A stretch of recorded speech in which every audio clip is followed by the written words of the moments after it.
안녕하세요. 환영하고 축복합니다. 이번 영성훈련의 주제가 워십인 예배자입니다. 아무도 예배하지 않는 곳에서라도 우리는 우리의 마음을 지키며 예수님을 예배하는 예배자가 되길 원합니다. 우리가 선 바로 그 자리가 예배의 자리가 되기를 바라며 함께 찬양하시겠습니다. 아무도 예배하지 않는 그곳에서 주를 예배하리라. 아무도 찬양하지 않는 그곳에서 나 주를 찬양하리라. 누구도 헌신하지 않는, 누구도 헌신하지 않는 그곳에서 주께 헌신하리라. 누구도 증거하지 않는 그곳에서 나 주를 증거하리라. 내가 받는 모든 땅 주를 예배하게 하소서. 주의 보혈로 덮어지게 하소서. 내가 선이고 주의 거룩한 곳 되게 하소서. 주의 향기로 물들이소서. 아무도 예배하지 않는, 아무도 예배하지 않는 그곳에서 주를 예배하리라. 아무도 찬양하지 않는 그곳에서 나 주를 찬양하리라.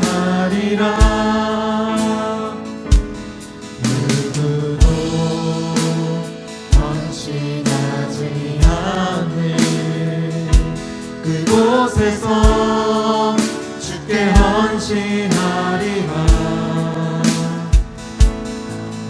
누구도 증거하지 않는 그곳에서 나 주를 증거하리라. 내가 받는 모든 땅 주를 예배하게 하소서. 주의 보혈로 덮어지게 하소서. 내가 선이고 주의 거룩한 곳 되게 하소서. 주의 향기로 물들이소서. 내가 받는 모든 땅, 내가 받는 모든 땅 주를 예배하게 하소서. 주의 보혈로 덮어지게 하소서. 내가 선이고 주의 거룩한 곳 되게 하소서. 주의 향기로 물들이소서. 하나님, 세상은 주님을 모른다 합니다. 교회를 미워하는 사람, 교회를 떠나는 사람도 너무나도 많습니다. 하지만 우리는 마음을 잃지 않고 오직 주님만을 예배하면서 살아가기를 원합니다. 그리스도인인 우리가 이 세상을 아름답게 변화시킬 수 있기를 소망합니다. 하나님께서 기뻐하시는 예배자가 되어 이 땅에 거룩하신 하나님의 사랑을 전하는 우리가 되도록 인도하여 주십시오. 우리를 구원하셔서 모든 슬픔을 기쁨으로 바꾸시는 예수님의 이름으로 기도드립니다. 아멘. 주님께서 우리를 구원하셨습니다. 함께 박수치며 기쁨으로 찬양합시다.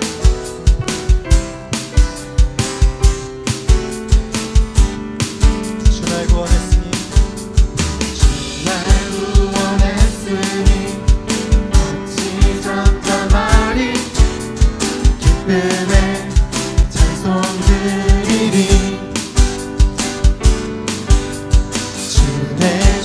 주화했으니 어찌 잠잠하리 기쁨의 경배드리리 주를 향한 나의 사랑 멈출 수 없네 멈출 수 없네 나 기쁨에 춤추리 내 모든 슬픔 바꾸셨네 나 기쁨에 춤추리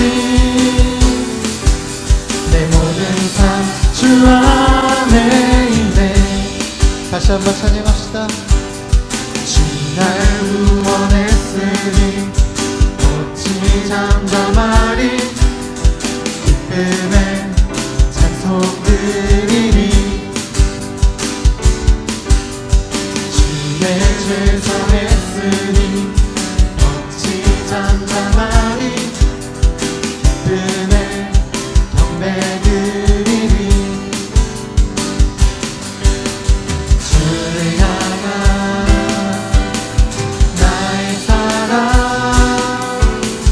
멈출 수 없네 멈출 수 없네 주를 향한 나의 열정 나의 열정 멈출 수 없네 멈출 수 없네 나 기쁨에 춤추리 내 모든 슬픔 바꾸셨네 나 기쁨에 춤추리 내 모든 삶 주 안에 있네 주를 향한 나의 사랑 주를 향한 나의 사랑 멈출 수 없네 멈출 수 없네 멈출 수 없네 나 기쁨에 춤추리 내 모든 슬픔 바꾸셨네 나 기쁨에 춤추리 내 모든 삶 주 안에 있네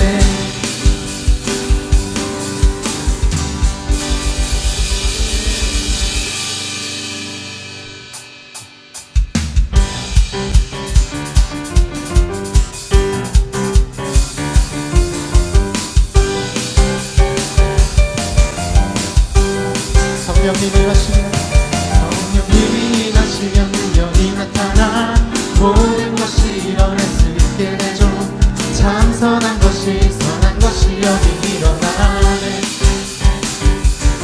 어두움에 물리치는 빛이 내 능력 힘이 번한 두렵지 않네 참 선한 것이 여기 일어나네 성령의 불타는 교회 성령의 불꽃이만해 온 마음 다하여서 주 이름 높일세 우리의 마음 불타네 그 빛을 전하기 위해 사랑의 불꽃 전하세 주를 위한 성령의 불타는 교회 다시 한번 찬양합시다 성령님이 하시면 능력이 나타나 모든 것이 일어날 수 있게 되죠 참 선한 것이 여기 일어나네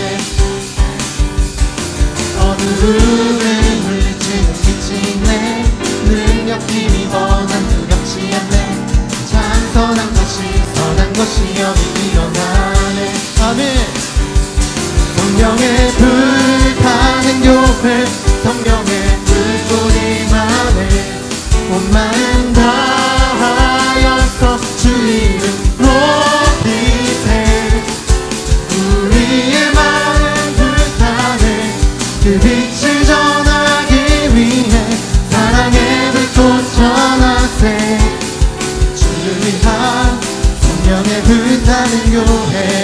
성령의 불타는 교회, 성령의 불꽃 임하네. 온 마음 다하여서 주 이름 높이세. 우리의 마음 불타네.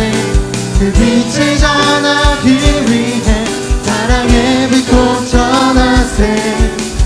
주를 위한 성령의 불타는 교회. 아멘. 우리는 춤추는 세대 되리. 주 크신 자비로 춤추리라. 주의 자비로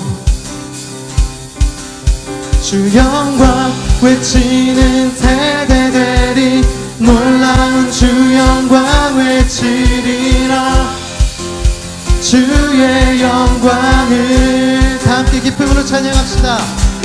주 자비 춤추게 하네. 모든 것 다 찬양해. 춤을 추며 주 자비 감사해. 주 영광 외치게 하네. 이 땅에서 주 높이며 주의 영광 소리쳐 찬양해. 넘쳐 흐르는 용서받은 영혼 이제 주를 보내. 우린 멈출 수 없어. 우리는 춤추는 세대 되리. 주 크신 자비로 춤추리라. 주의 자비로 주 영광 외치는 세대 되리. 놀라운 주 영광 외치리라. 주의 영광을 다시 한번 찬양합시다. 주 자비 춤추게 하네.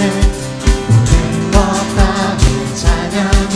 춤을 추며 주 자비 감사해. 주 영광 외치게 하네. 이 땅에서 주 높이며 주의 영광 소리쳐 감사해. 넘쳐 흐르는 용서받은 영혼 이제 주를 보내. 우린 멈출 수 없어. 우리는 춤추는 세대 되리. 주 크신 자비로 춤추리라. 주의 자비로 주 영광 외치는 세대 되리. 놀라운 주 영광 외치리라. 주의 영광을 넘쳐 흐르는 용서받은 영혼 이제 주를 보내. 우린 멈출 수 없어. 우리는 춤추는 세대 되리. 주 크신 자비로 춤추리라. 주의 자비로 주 영광 외치는 세대 되리. 놀라운 주 영광 외치리라. 주의 영광을 놀라운 주님의 영광을 외칩시다. 주님의 영광을 세상에 선포합니다. 할렐루야.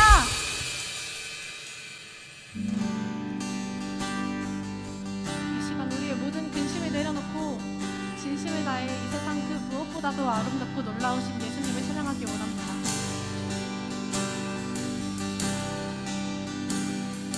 예수 아름다우신 위대하신 주님 부활의 주 어린 양 거룩과 공의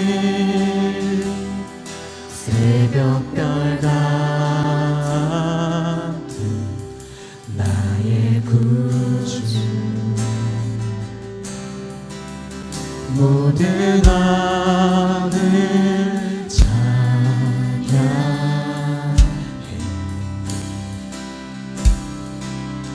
모든 만물은 주 경배해 아름답고 놀라우신 모든 이름 모아 높은 이름 아름답고 놀라우신 주의 이름 높으신 그 이름 예수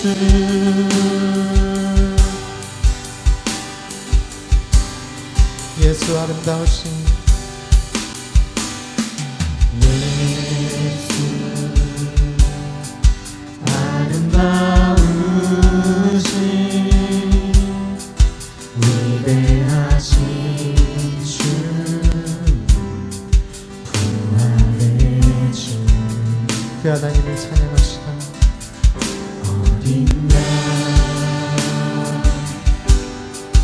거룩과 봉인 새벽별 같은 나의 구주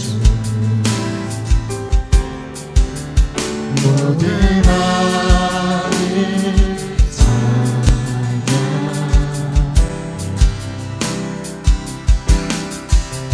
모든 만물을 주 경배해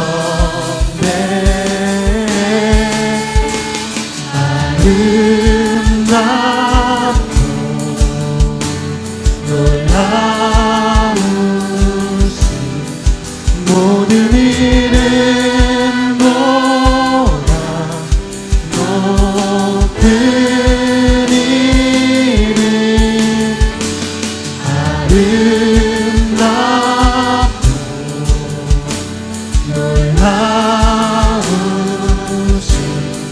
주의 이름 높으신 그 이름 예수 아름답고 아름답고 놀라우신 모든 이름 보다 높은 이름 아름답고 놀라우신 주의 이름 높으신 그 이름 아름답고 아름답고 놀라우신 모든 이름 보다 높은 이름 아름답고 놀라우신 주의 이름 높으신 그 이름 예수 여호와를 찬송하라. 여호와는 선하시며 그 이름이 아름다우니 그 이름을 찬양하라. 할렐루야. 아멘.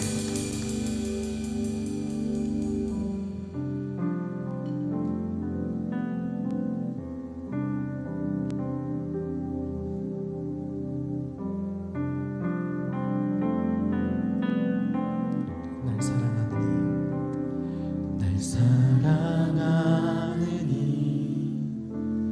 예수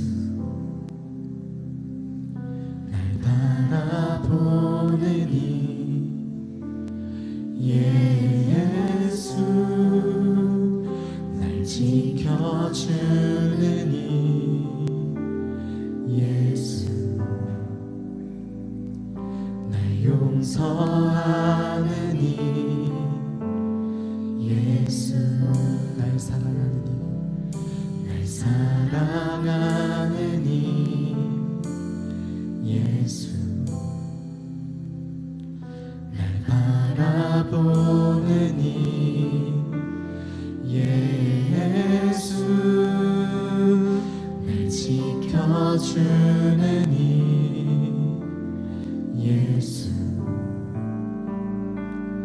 날 용서하는 이 예수, 날 위해 죽으신 그 사랑 놀라워, 영원할 수 없는 그 사랑, 날 위해 죽으신 그 사랑 놀라워, 날 사랑하는 이 예수, 날 위해 죽으신, 날 위해 죽으신 그 사랑 놀라워, 영원할 수 없는 그 사랑, 날 위해 죽으신 그 사랑 놀라워,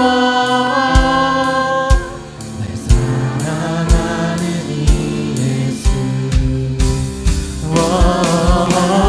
날 위해 죽으신 그 사랑 놀라워, 영원할 수 없는 그 사랑, 날 위해 죽으신 그 사랑 놀라워,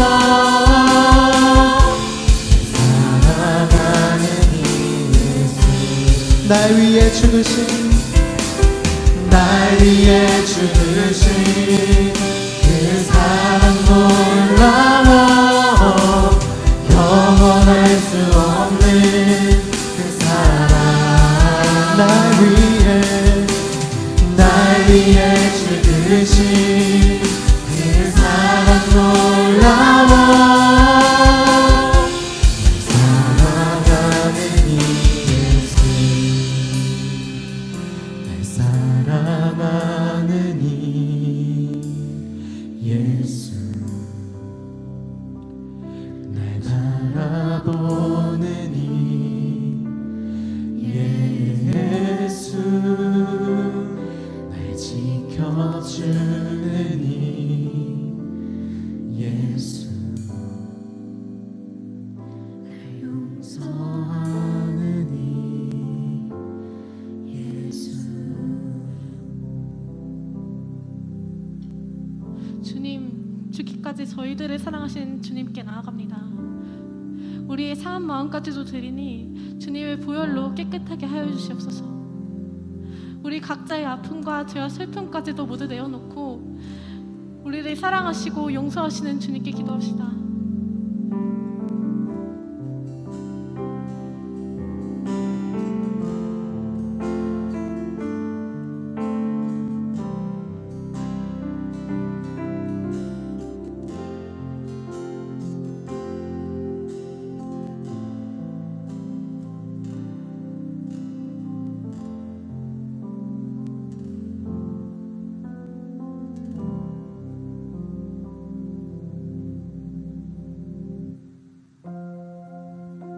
이 시간 우리가 온 마음을 다해 하나님을 예배하는 예배자로 서길 원합니다.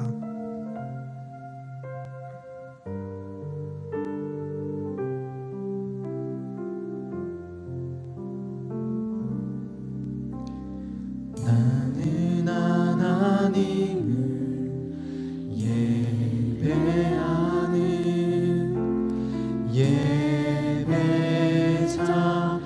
예배자입니다. 내가 서 있는 곳 어디서나 하나님을 예배합니다.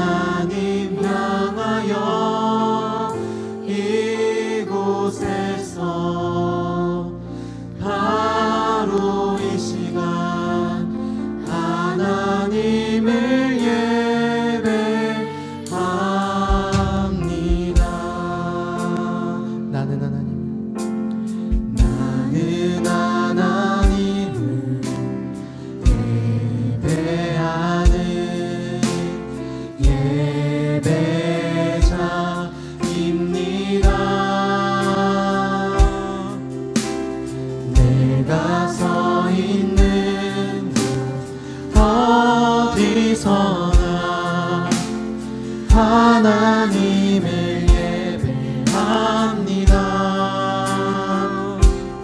내 영혼 거룩한 은혜를 향하여 내 마음 완전한 하나님 향하여 이곳에서 바로 이 시간 하나님을 예배합니다. 내 영혼 거룩한 은혜를 향하여 내 마음 완전한 하나님 향하여 이곳에서 바로 이 시간 하나님을 예배합니다. 예배합니다. 찬양합니다. 주님만 날 다스리소서. 예배합니다. 찬양합니다. 주님 홀로 높이 받으소서. 예배합니다. 예배합니다. 찬양합니다. 주님만 날 다스리소서. 예배합니다. 예배합니다. 찬양합니다. 주님 홀로 높이 받으소. 예배합니다. 예배합니다. 찬양합니다. 주님만 날 다스리소서. 예배합니다. 찬양합니다. 주님 홀로 높이 받으소서.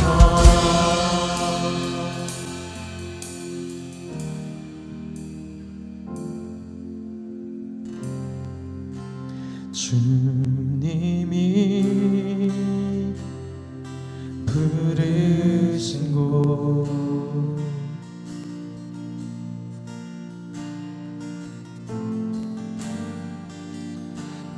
그곳에서 예배합니다.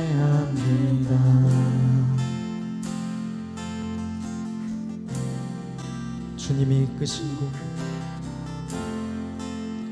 주님이 이끄신 곳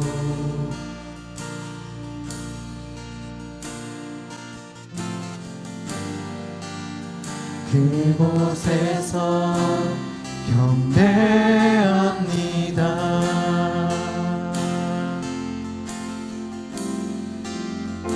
주님이 기뻐하시는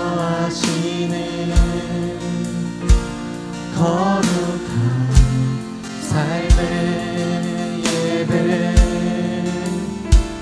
온전한 예배 드리기 원하네.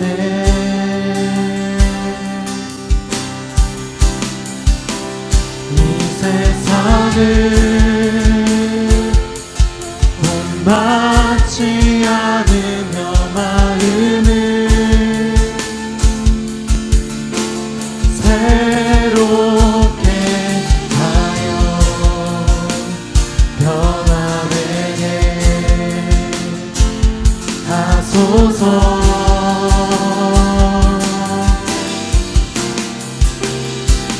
하나님의 선하시고 기뻐하시는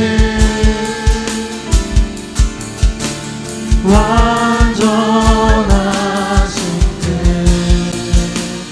무엇인지 알게 하소서.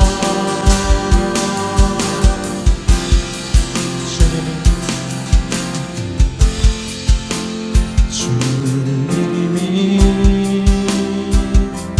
부르신 곳, 그곳에 우리가 예배하기 원합니다. 그곳에서 예배합니다.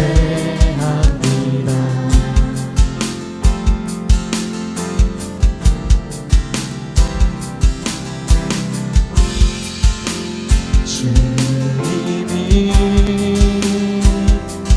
부르신 곳,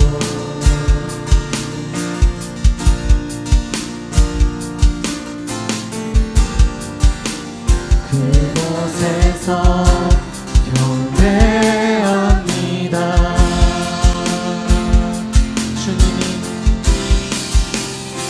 주님이 기뻐하시는 거룩한 삶의 예배, 온전한 예배 원하네. 이 세상을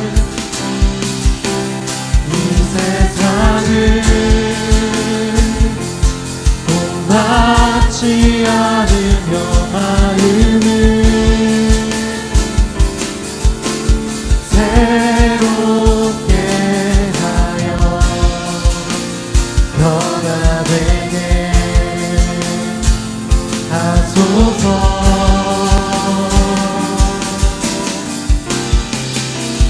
하나님의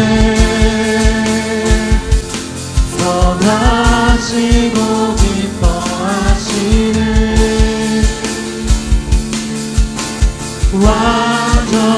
완전하신 뜻 무엇인지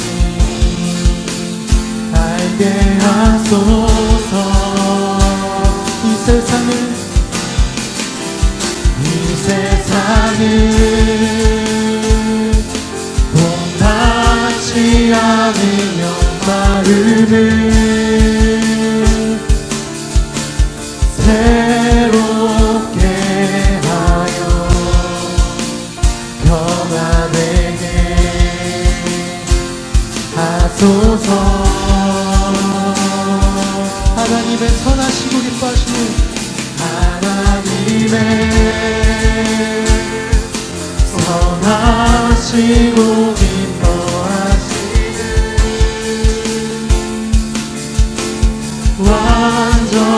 완전하신 뜻 무엇인지 알게 하소서.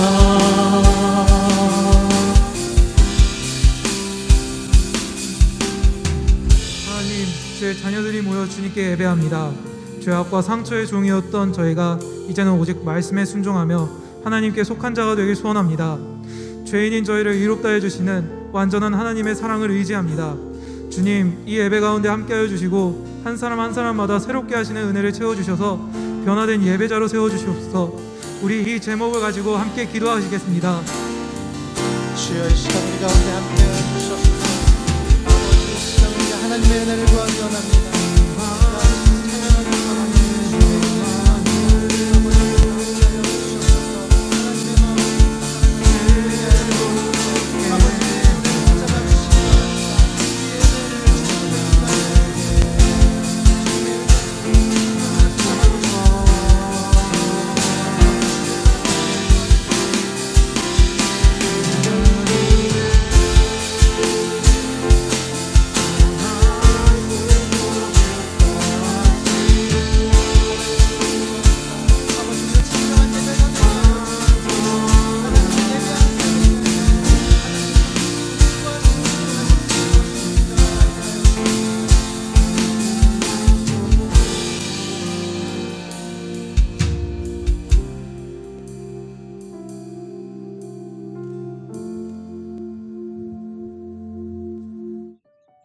사랑의 하나님, 오늘도 예배할 수 있는 기쁨을 허락하심에 감사드립니다. 이 예배에 함께하는 우리가 앞서 고백한 찬양의 가사처럼 살 수 있게 되기를 바랍니다. 아무도 예배하지 않는 곳에서, 누구도 헌신하지 않는 곳에서 주님을 예배하고 주님께 헌신하는 진짜 예배자로 세워 주시옵소서.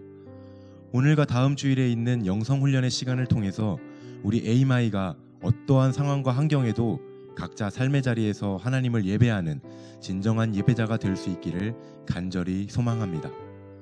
또 이 시간을 위해 헌신하는 선생님들과 스태프들, 또 워십팀의 마음을 받아주시고 그들에게 먼저 은혜를 주셔서 그 은혜가 흘러가도록 인도하여 주시옵소서.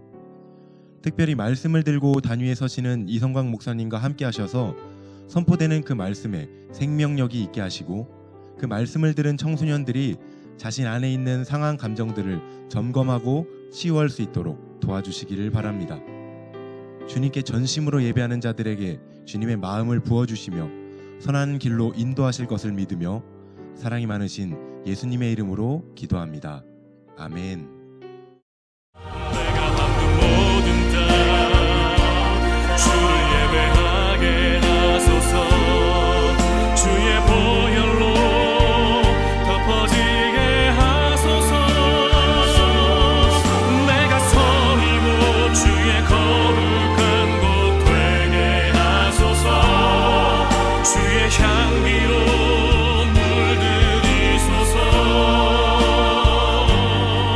주의 향기로 물들이소서. 주의 향기로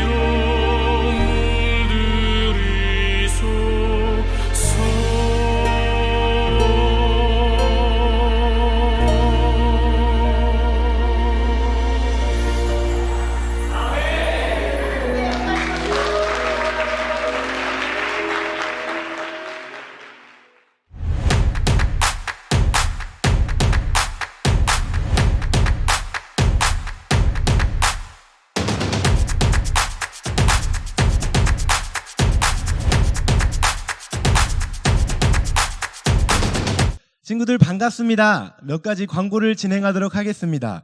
네, 첫 번째 광고입니다. 청소년부 예배는 안전을 지키며 생활 속 거리 두기를 준수하기 위해서 마스크를 착용하고 발열 체크를 하고 손 소독을 한 다음에 지정 좌석에 착석해서 예배를 드리고 있습니다. 여러분 조금 불편하시겠지만 이 규정에 따라 주시면서 안전에 유의하면서 예배를 드렸으면 좋겠습니다. 그리고 두 번째 광고입니다. 매주 목요일에 유튜브에 다양한 컨텐츠가 업로드되고 있습니다. 여러분 영상을 함께 보면서 성광 신앙 공동체를 기억하고 또 우리의 신앙을 지키면서 또 살아계신 하나님을 갈망하는 그런 에이마이 청소년부가 되기를 소망합니다. 네, 세 번째 광고입니다. 청소년부 예배는 주일 오후 유튜브에 업로드되고 있습니다. 예배에 오지 않은 친구들에게 링크를 보내주시고 선생님들께서는 우리 친구들에게 신방해 주시면 감사하겠습니다. 다음 광고입니다. 2020년 에이마이 청소년부 영성훈련이 진행 중입니다. 이번 주와 다음 주 워십인을 주제로 진행되는 영성훈련에 함께 해주시고요. 상한 감정을 치유하는 훈련을 통해 우리의 마음을 지키고 어떤 상황에서도 하나님을 예배하는 예배자가 되기를 간절히 소망합니다. 네, 예배 후에는 3층 식당에서 전체 교사회의가 있습니다. 안건은 영성훈련에 관련된 회의오니 예배가 마치고 나면 선생님들께서는 3층 식당으로 모여주시면 감사하겠습니다. 이것으로 광고를 모두 마치겠습니다. 나도 애들이랑 얘기해보고 싶다.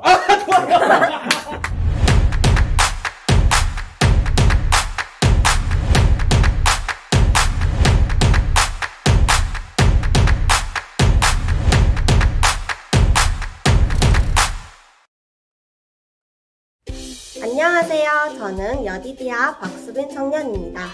현재 대전 대성여자고등학교에서 고등학교 3학년 담임선생님을 맡고 있습니다. 여러분이 가장 중요하다고 생각되는 이 시기, 신앙, 연애, 교우관계, 여러가지 고민들이 생기면 언제든지 저를 찾아오세요. 활짝 열린 마음으로 여러분들을 기다리고 있겠습니다. 그럼 안녕, 다시 만나요. 안녕하세요. 저는 청소년부에서 중고등부 3학년을 담당하고 있는 창동진 선생님이라고 합니다. 저는 카이스트에서 연구원을 하고 있고요. 구체적으로는 핸드폰 또는 컴퓨터에 들어가는 칩을 설계하는 사람이에요. 여러분들의 삶 속에서 신앙 또는 진로 연애 이런 것들을 상담해주고 싶어서 왔는데 사실 저도 뭐 잘 하고 있는 것 같진 않아서 그냥 여러분들과 함께 서로의 이야기를 나누는 시간일 것 같아요. 그래서 저와 함께 이야기를 나누고 싶은 친구들은 부담없이 신청해주면 좋을 것 같아요. 고마워요. 사랑하는 에이마이 청소년부 친구들. 울 거니 말 거니 나도 친구들이랑 얘기하고 싶다. 부담 없이 신청하세요. 우리 곧 다시 만나요. 와줘. 나 너네 없으면 혼자 있어야 된다. 여러분 마음껏 하나님을 찬양하며 은혜를 누리는 시간을 보내고 있으시죠?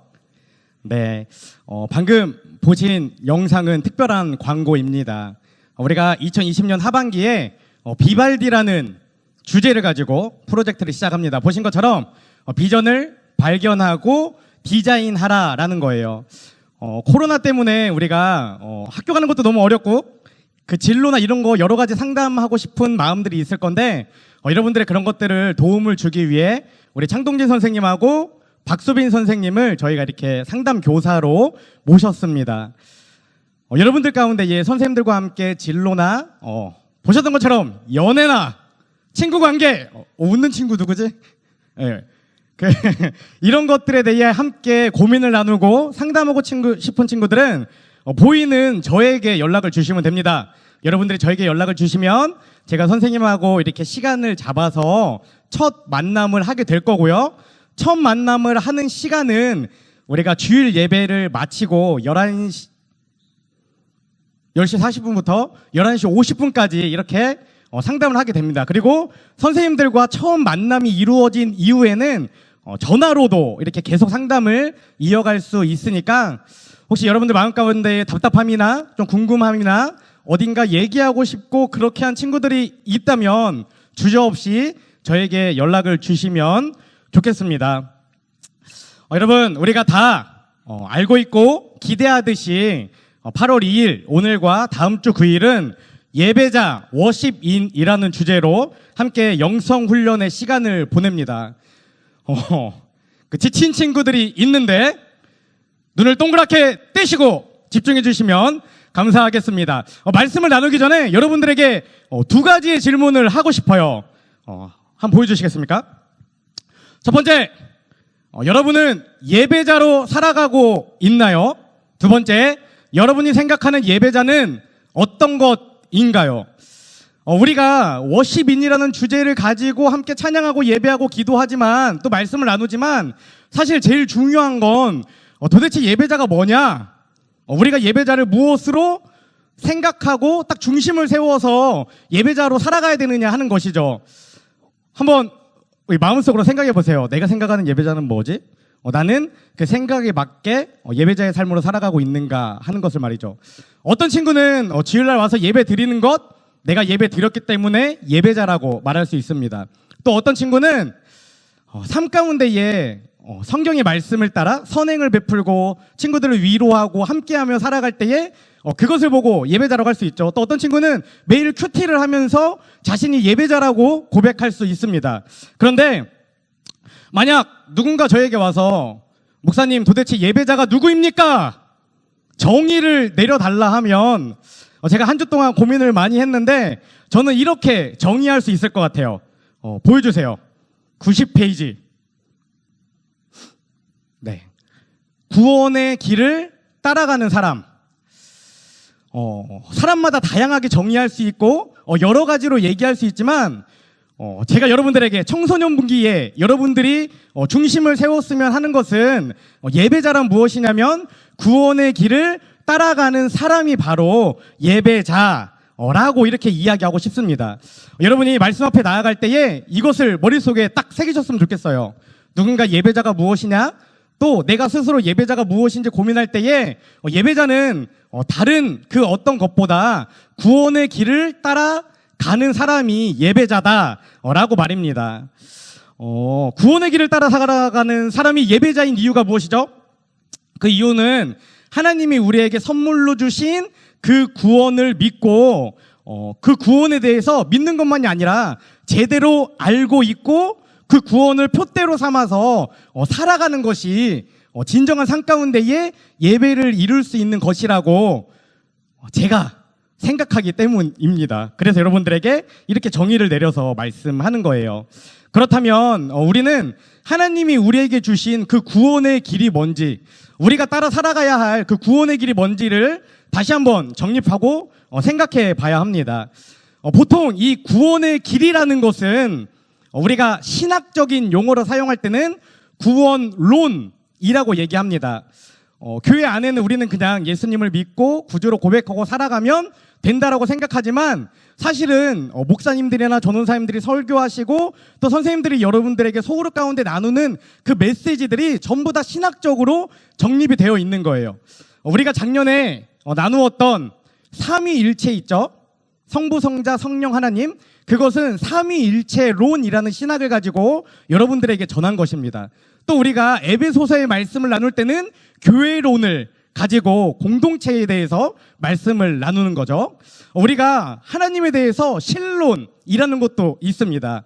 그런데 그 중에서 모두가 다 중요한데 청소년 시기 가운데에 특별히 이 매년 우리가 행하는 여름 사역 가운데에 제가 여러분들에게 전하는 것은 구원론이에요. 그런데 저는 이것을 구원론이라고 표현하지 않고 구원의 길이라고 표현하고 있습니다. 제가 구원의 길이라고 표현하는 이유는 무엇이냐면 우리는 감리교회예요. 감리교회를 처음에 만드신 존 웨슬리 목사님의 신학 가운데에 구원론이 있는데 존 웨슬리 목사님은 그것을 하나의 신학으로 딱 지정하지 않고 구원을 이루어가는 과정이라고 구원의 길이라고 우리에게 설명을 했기 때문에 저도 그것과 동일하게 여러분들에게 구원의 길이라고 이야기합니다. 그렇다면 웨슬리 목사님은 왜 구원론이 아니라 구원의 길이라고 표현을 했을까요? 목사님의 책에 보면 이렇게 쓰여 있는 것을 볼 수 있습니다. 잘 들어보세요. 구원은 이루어가는 과정이지 정형화되어 있는 여러 단계의 급작스러운 변화가 아니기 때문에 구원론이라는 말보다는 구원의 길로 구원의 단계를 설명하고 있다라고 이렇게 되어 있습니다. 조금 어렵죠? 다시 한번 얘기하면 구원은 내가 예수님을 믿고 만난 경험으로 인해서 내 삶이 180도 이렇게 갑자기 변화되는 것이 아니라는 거예요. 구원은 예수님을 계속해서 만나고 찾고 예수님의 확신을 가지고 그 구원의 길을 매일매일 살아가는 그 과정이기 때문에 구원의 길로 표현하고 있다라는 것입니다. 지난주에 여러분들과 잠깐 나누었고 또 2018년도에 제가 여러분들과 함께 나누었어요. 아마 2년 전에 한 거기 때문에 지금 중1, 중2 친구들은 안 봤을 것이고 선생님들도 못 보신 분들이 있을 것 같아서 제가 다시 한번 정리를 해보려고 합니다. 존 웨슬리의 성경에 근거한 성경적 구원의 길은 이렇게 5가지로 정의가 되어 있습니다. 첫 번째 선행의 은혜, 두 번째 회개의 은혜, 세 번째 칭의의 은혜와 중생, 네 번째 성화의 은혜, 다섯 번째 최종적 은혜.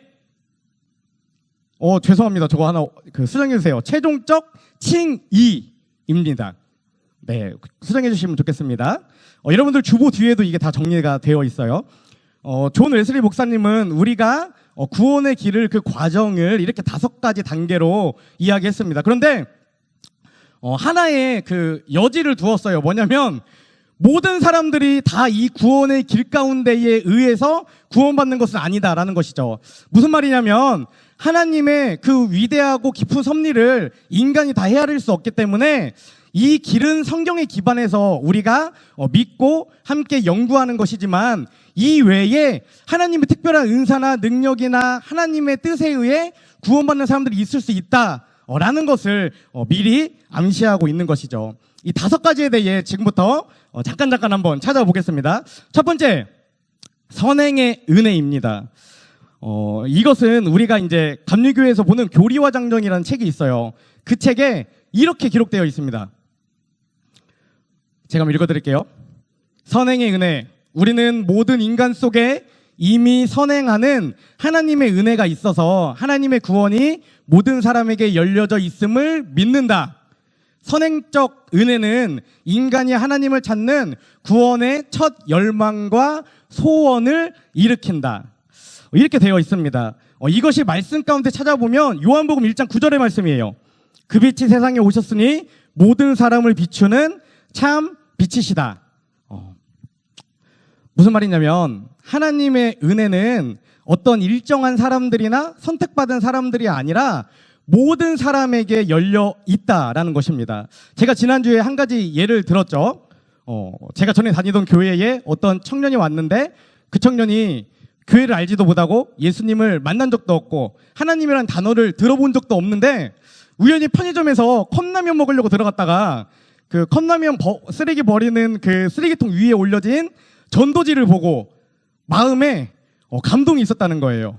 하나님은 당신을 사랑하십니다. 그리고 그 밑에 땡땡 교회, 제가 전에 다니던 교회 이름이 있었죠. 그래서 그 청년이 주일 아침이었는데 라면을 먹고 오후에 교회에 찾아왔어요. 예배를 드리게 되었고 하나님을 믿게 되었고 예수님을 주로 고백하게 되었고 지금도 신앙생활을 하고 있습니다. 여기서 얘기하는 선행의 은혜는 이런 것이에요. 하나님은 모든 사람에게 하나님을 알게 하고 만나게 하는 그 기회들을 수시로 주고 있고 누구든지 그 순간이 되면 하나님을 만날 수 있다라는 것입니다. 제가 그리고 한 가지를 더 얘기했습니다. 뭐냐면 그 청년이 그 순간에 그 전도지를 본 것은 정말 하나님의 은혜예요. 근데 제가 생각했을 때는 하나님이 그 순간뿐만 아니라 그 전에도 계속해서 그 청년에게 하나님을 알 수 있는 기회를 주셨을 거예요. 그런데 그 청년은 그 순간에 하나님을 만났다라는 것입니다. 그렇기 때문에 우리가 교회 다니는 사람, 안 다니는 사람 구분해서는 안 돼요. 누구든지 하나님을 믿고 하나님의 자녀가 될 수 있기 때문에 그렇다라고 제가 얘기했습니다. 이렇게 선행의 은혜에 의해서 하나님을 만난 사람은 그 다음 단계로 들어가요. 뭐죠? 회개의 은혜라고 합니다. 여러분, 우리가 회개에 대해서 설교 굉장히 많이 했어요. 회개는 뭐죠?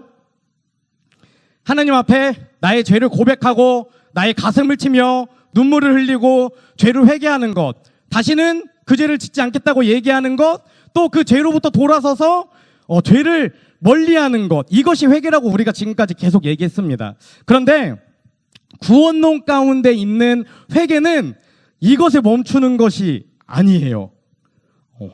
보여주시겠어요? 자, 몇 개가 있죠? 자그마치 11개가 있습니다. 잘 들어보세요.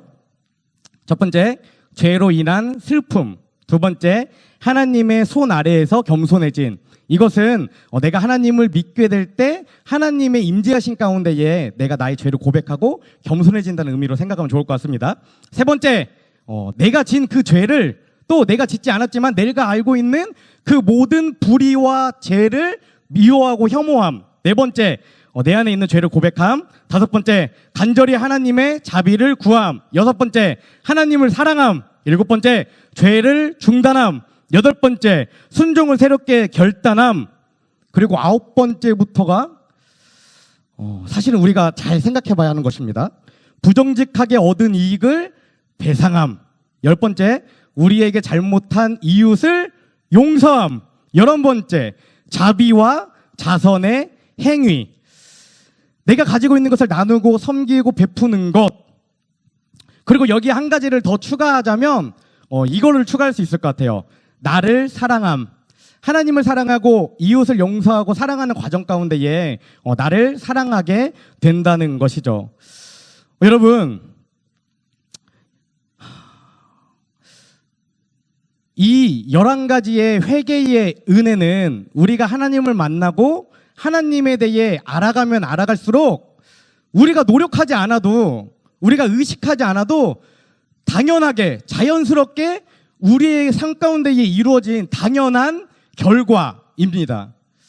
하나님을 알고 믿고 하나님의 말씀을 듣고 실천하면 당연하게 이 11가지를 모두 실천하는 사람이 된다는 것이죠. 여러분들이 정말 하나님을 만났다라고 얘기하고 또 만났던 적이 있었다라고 얘기한다면 여러분이 정말 이 회개를 가지고 있는지, 이 회개를 지금도 실천하고 있는지를 반드시 생각해야 합니다. 또 우리가 이 회개 가운데 반드시 기억해야 하는 것은 회개는 단지 나의 죄를 고백하고 내 죄가 용서받는 것으로 끝나는 것이 아니라 그때부터 시작이죠. 내가 가진 것을 남들에게 베풀고 사랑하고 용서하는 것, 거기까지 이루어지는 것이 진짜 회개다라는 것입니다. 여러분들이 이 회개에 대해 기억하며 주보 뒤에 있습니다. 자신의 삶을 한번 잘 적용해 봤으면, 점검해 봤으면 좋겠습니다. 이렇게 우리가 선행에 의해, 은혜에 의해 하나님을 만나고 또 그 가운데에 회개하고 하나님께 계속해서 나아갈 때에 하나님이 우리에게 주시는 것이 바로 칭의의 은혜입니다. 로마서 3장 22절 말씀 제가 읽어드릴게요. 하나님의 은은 예수 그리스도를 믿는 믿음을 통하여 모든 사람에게 옵니다. 거기에는 아무 차별도 없습니다. 칭의의 특징은 차별하지 않는 차별이 없는 의로움입니다. 이렇게 얘기할 수 있어요. 칭의의 은혜는 회개의 은혜를 따라 살아가며 애쓰며 살아갈 때에 하나님이 그 나의 애씀과 믿음과 하나님의 사랑을 보시고 나를 그냥 의롭다라고 칭해 주시는 거예요. 여기에 특징이 있습니다. 그것은 무엇이냐면 이 의롭다라는 걸 잘 생각해야 돼요. 내가 하나님을 믿었어요. 근데 그 순간에 하나님이 나를 의로운 사람으로 이렇게 변화시키는 게 아닙니다. 그 하나님의 말씀을 안 보는 나의 삶을 갑자기 나를 보는 사람으로 변화시키는 게 아니에요. 하나님의 그 선한 말들을 하는 사람으로 나를 갑자기 바꿔놓는 것이 아닙니다. 단지 나의 모습은 그대로인데 나는 여전히 욕을 하고 말씀을 잘 안 보고 나는 여전히 내 맘대로 살아가는데 그 순간에 내가 그 회개의 은혜를 통해 하나님을 붙잡고 믿음으로 살려고 결단하는 그 순간에 하나님이 나를 그냥 모습은 그대로지만 의롭다라고 칭해 주시는 거예요. 이게 좀 어렵죠. 칭의의 개념이 어렵습니다. 그래서 2018년도 여름 캠프 때 복음으로 빛나다라는 주제로 우리가 이 칭의에 대해 설명했고 그때 위대한 쇼맨이라는 영화를 통해 이야기를 나누었습니다. 이 위대한 쇼맨 한번 보여주시겠어요? 서커스 이렇게 사진 있는데 아니 영상 말고 사진. 네, 이 위대한 쇼맨이라는 영화를 통해 칭의에 대해서 설명했어요. 이 영화에는 이 공연을 기획하는 기획자 바넘이라는 사람이 있습니다. 그리고 보시는 것처럼 아주 많은 등장인물들이 등장해요. 그런데 여러분 보세요. 이 사람들의 모습이 어떻죠? 다 괴기스럽고 어딘가 좀 평범하지 않고 정말 우리 앞에 이런 사람들이 있다면 굉장히 혐오하고 싫어하고 피할 것 같은 사람이죠. 이 가운데 이 사람만 반엄이라는 기획자고 나머지는 다 세상 가운데에 멸시받고 조롱받고 손가락질 받고 다른 사람들이 피하고 싶고 그렇게 살아가던 사람들이었다라는 것입니다. 그런데 이 반엄이 그들을 찾아가서 이렇게 얘기합니다. 여러분은 더러운 인생이 아니에요. 여러분은 잘못된 인생이 아닙니다. 여러분은 아무런 죄가 없어요. 여러분은 있는 모습 그대로 충분히 살아갈 수 있고 사랑받을 수 있는 자격이 있습니다라고 계속해서 이야기를 했던 거예요. 그러자 이 사람들이 이 반엄과 함께 공연을 기획하고 무대를 꾸미게 됩니다. 이 영상을 3분 정도 되는데 우리가 한번 보고 메시지를 계속해서 이어가도록 하겠습니다. 용소리 여러분 그 영상 보실 때 저기 나오는 가사 있잖아요. 가사를 잘 보시고 저 사람들의 표정이나 그런 것들을 잘 보셨으면 좋겠습니다. 조명을 끄고 영상을 보여주세요.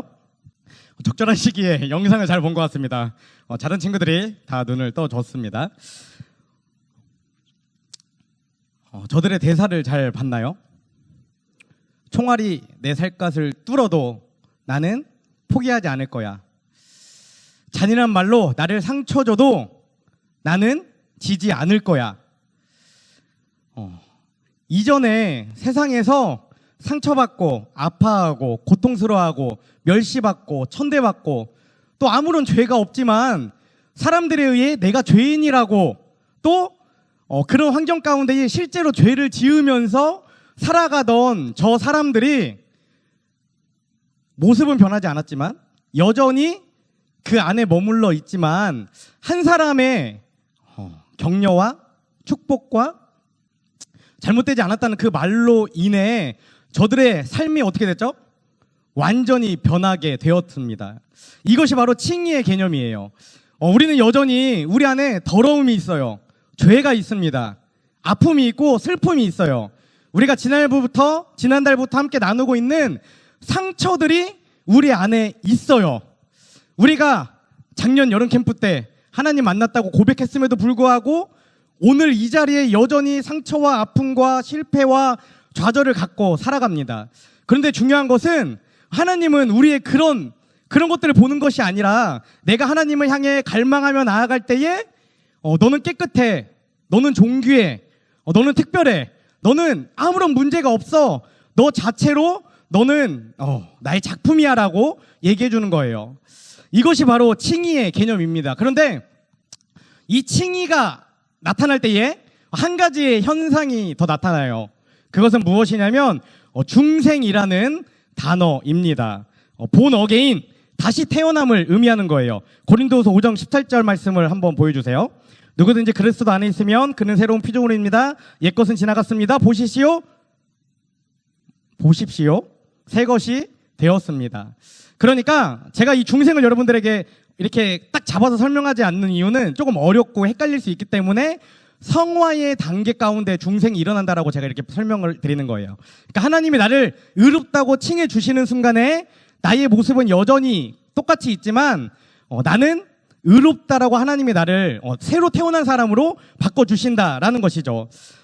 그렇게 하나님을 만나고 하나님의 의로움을 받은 사람이 그 다음 단계로 나아가는 그 단계가 바로 성화의 은혜입니다. 그런데 많은 사람들이 오해하고 있어요. 혹시 여러분들 가운데도 이런 오해를 가지고 있지 않은지 한번 생각해 봤으면 좋겠습니다.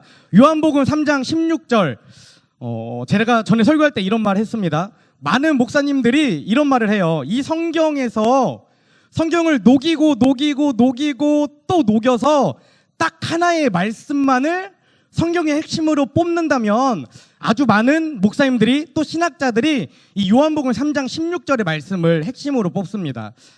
제가 읽어드릴게요. 하나님이 세상을 이처럼 사랑하사 독생자를 주셨으니 누구든지 그를 믿으면 멸망하지 않고 영생을 얻을 것이다. 이것이 바로 신학의 정수, 성경의 핵심이라고 이야기합니다. 너무나 좋은 말씀이에요. 근데 오해하는 사람들이 있습니다. 뭐죠? 믿기만 하면 구원을 받는다 라고 생각하는 것이죠. 쉽게 말하면 입으로는 믿는다라고 얘기합니다. 그리고 나는 구원 받았다, 구원 받는다라고 이야기하는 것이죠. 근데 우리가 계속해서 얘기하는 것처럼 이 믿음 안에는 뭐가 있죠? 입술의 고백뿐만 아니라 삶의 고백이 동반해야 한다는 것입니다. 그러니까 나는 예수님을 믿어요라고 말해도 실제 삶 가운데에 하나님의 말씀을 실천하지 않는 사람은 믿지 않는 사람이다 라고 이야기하는 거예요. 여러분들이 지금 이 자리에 하나님을 믿고 예수님을 주인으로 고백해서 앉아 있더라도 만약 집으로 돌아가서 교회 밖에 나갔을 때에 성경에 기록된 하나님의 말씀을 실천하지 않는다면 그것은 믿는 것이 아니다 라고 제가 여러분들에게 자신 있게 말씀드릴 수 있습니다. 그렇다면 칭의의 은혜 다음에 이루어지는 이 성화의 은혜는 무엇인가? 성화의 은혜는 이렇게 정리할 수 있습니다.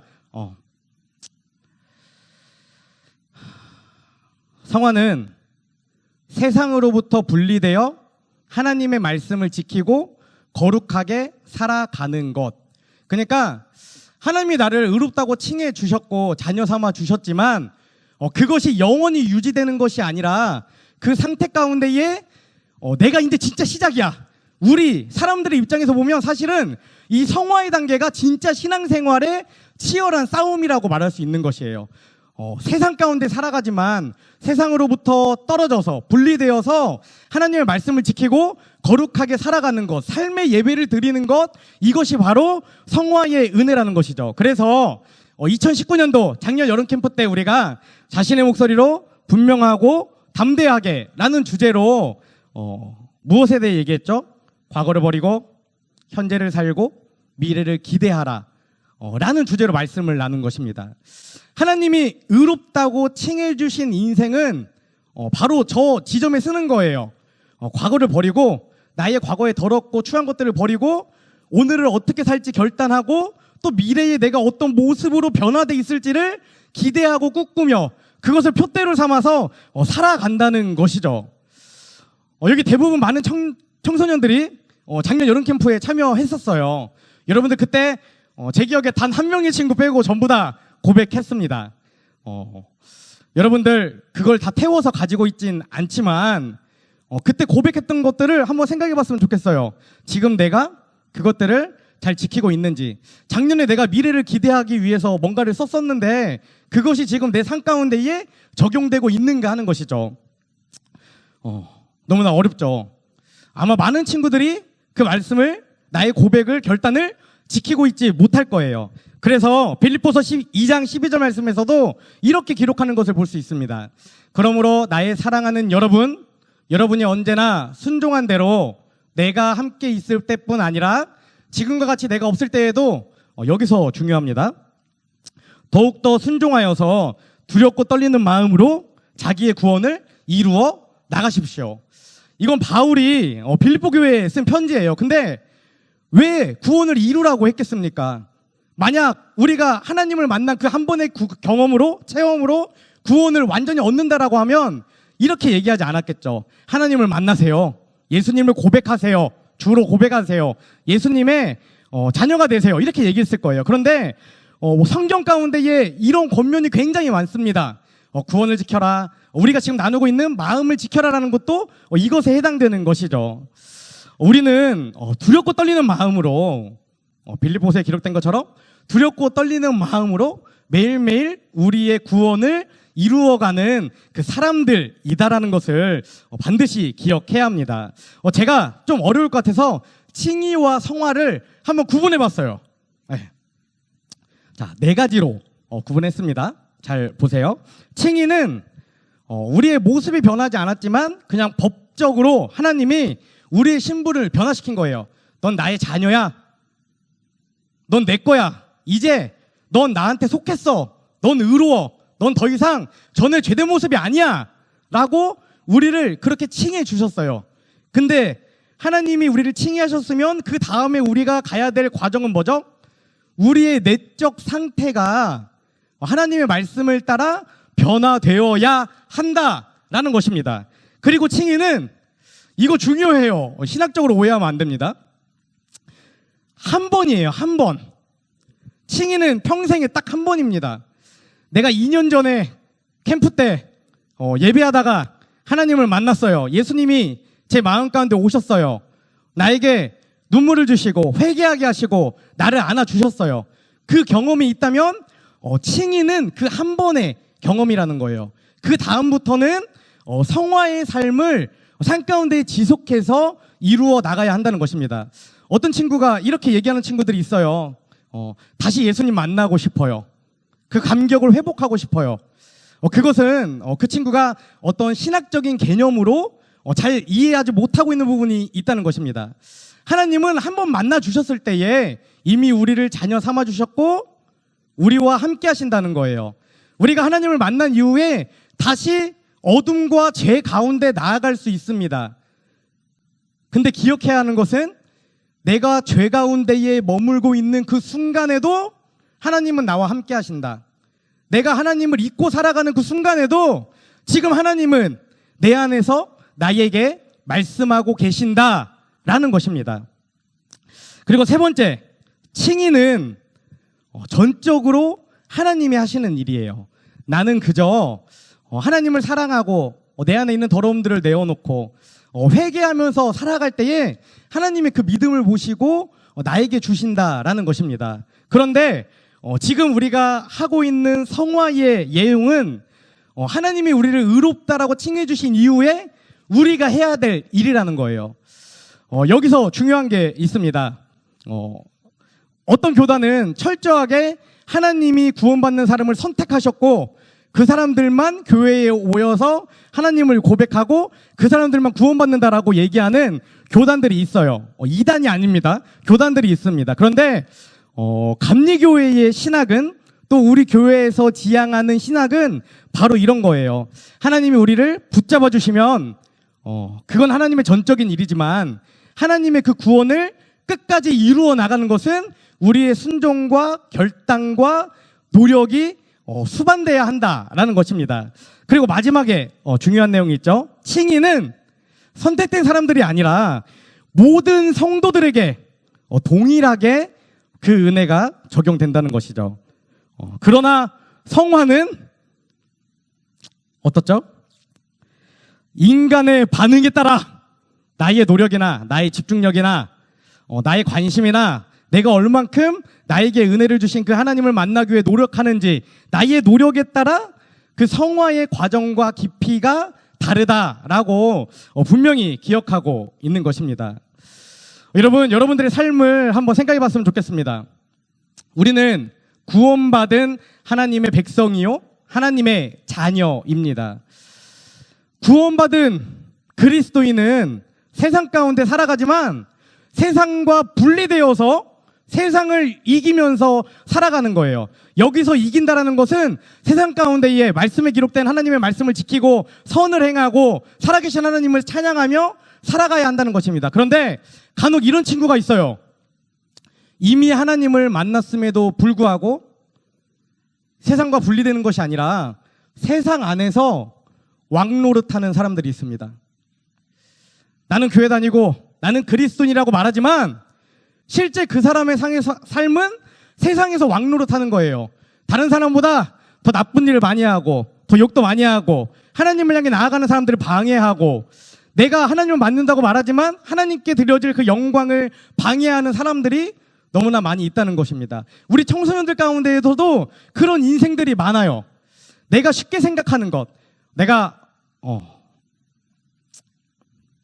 너무 내가 하고 싶은 것만을 하고 그것들을 드러내는 것, 그것 또한 하나님의 영광을 가려내는 것, 내가 하나님을 만나야 되는 그 시간 가운데 이 하나님을 만나지 않고 내가 하고 싶은 것을 하는 것, 또 욕하는 것, 질투하는 것, 시기하는 것, 미워하는 것, 왕따시키는 것, 폭력을 휘두르는 것, 거짓말하는 것, 이것들 모두가 세상 가운데 왕노릇하는 그런 인생으로 살아갈 수 있다는 것입니다. 우리는 이 성화의 길 가운데에, 이 구원의 길 가운데에 지금 성화의 길을 가고 있는 거예요. 잘 기억하셨으면 좋겠습니다. 두렵고 떨리는 마음으로 하나님의 선물인 구원을 이루어야 한다는 것이죠. 이 다음에 있는 것이 최종적 칭의 영화라고 합니다.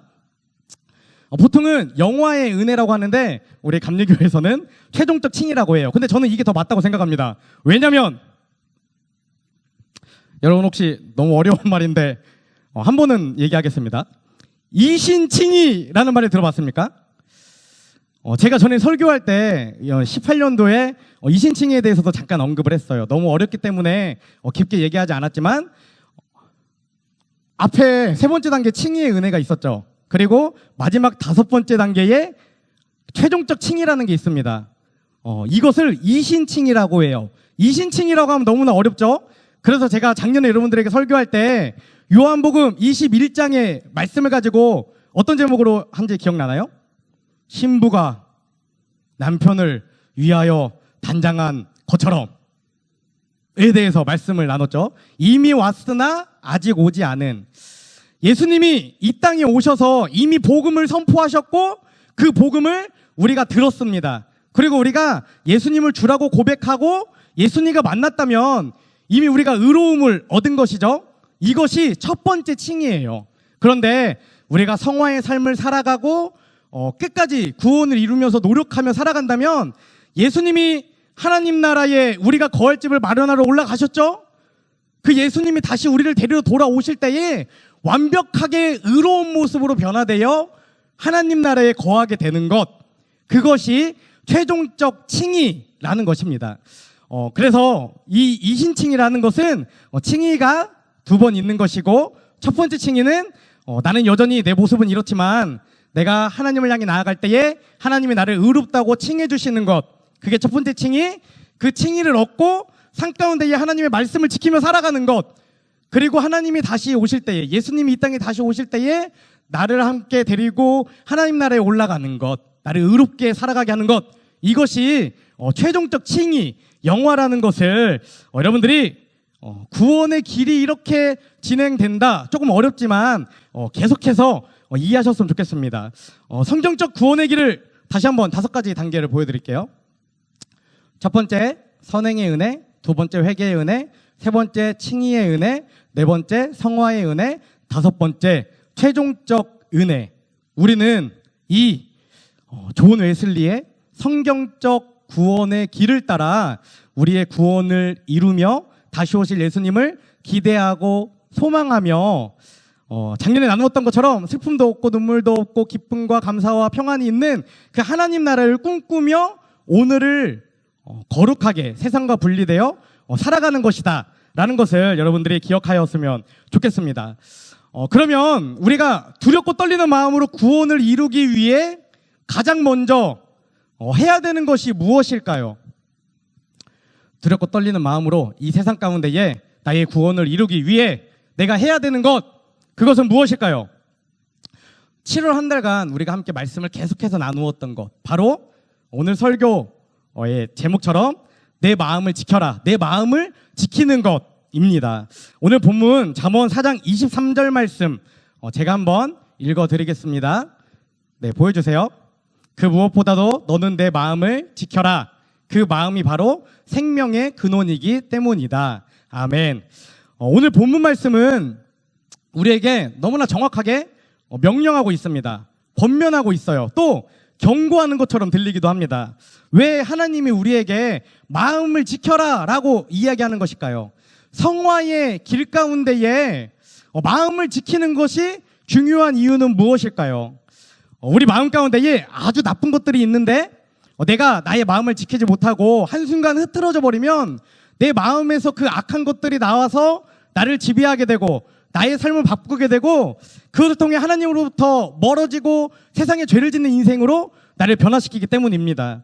그렇다면 우리의 마음에서 나오는 그 더러운 것들이 뭔지 말씀을 통해 함께 보겠습니다. 마가복음 7장 20절에서 23절 말씀인데 제가 읽어드릴게요. 또 그들에게 말씀하셨다. 사람에게서 나오는 것, 그것이 사람을 더럽힌다. 나쁜 생각은 사람의 마음에서 나오는데 곧 음행과 도둑질과 살인과 간음과 탐욕과 악의와 사기와 방탕과 악한 시선과 내가 누구를 악하게 보는 것도 죄라고, 악한 마음을 품고 보는 것도 죄라고 분명히 얘기하는 거죠. 악한 시선과 모독과 교만과 어리석음이다. 이런 악한 것이 모두 속에서 나와서 사람을 더럽힌다.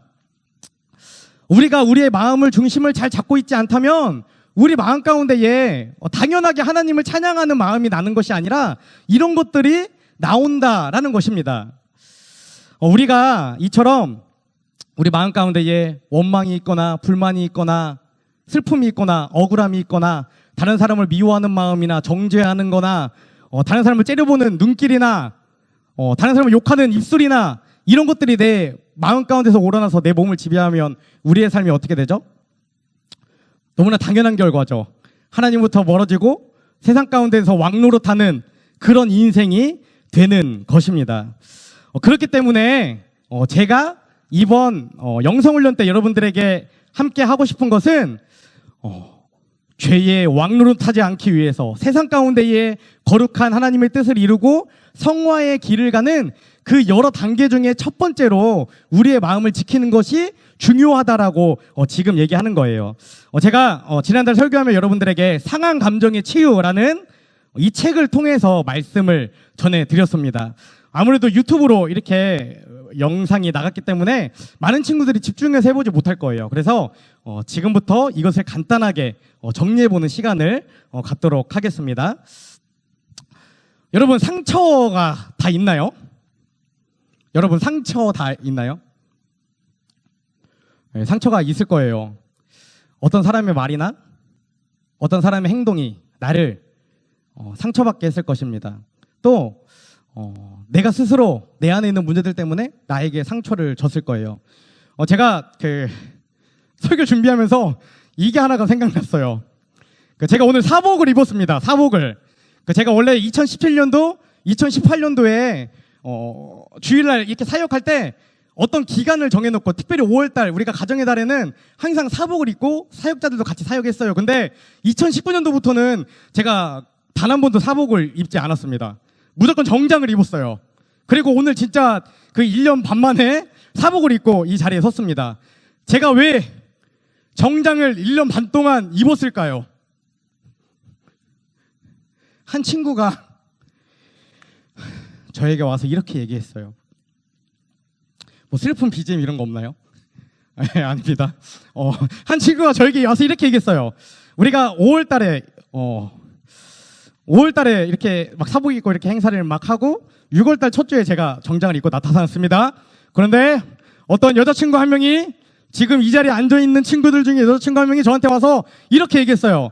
제가 정장을 입고 성경책을 딱 끼고 이렇게 기도하러 인도하러 오니까 저를 보더니 목사님, 전도사님이라고 그랬나? 목사님 나 기억이 안 나네. 목사님 오늘 목사님 같아요. 목사님 오늘 목사님 같아요. 저한테 이렇게. 제가 그때 여러 가지 생각을 했어요.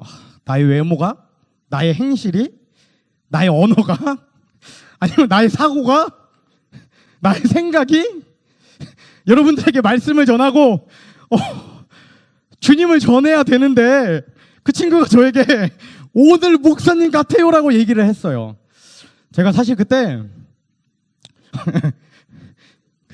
엄청 이렇게 우울해져 있었습니다. 도대체 내가 뭘 잘못했지? 나의 외모 때문인가? 어떻게 해야 되지? 이게 청소년 사역을 못하는 건가? 아니, 진짜 상처를 많이 받았어요. 그 상처가 지금까지 남아 있더라고요. 내가 설교를 준비하면서 오늘 보니까 너무 힘든 시간이었어요. 근데 이제 제가 이 얘기를 한 이유는 뭐냐면 우리는 사소하게라도 이렇게 작은 것 하나하나에도 우리가 기억하지 못할지 모르지만 상처를 가지고 살아간다 라는 것입니다. 여러분, 이 책에서는 상처를 가지고 살아가는 사람들의 특징을 크게 4가지로 정리했습니다. 여러분들이 들으면서 내가 혹시 이 4가지 중에 몇 가지를 갖고 있는가 한번 생각해 보셨으면 좋겠어요. 생각해야 됩니다. 왜? 오늘 말씀이 끝나고 적어보는 시간이 있으니까요.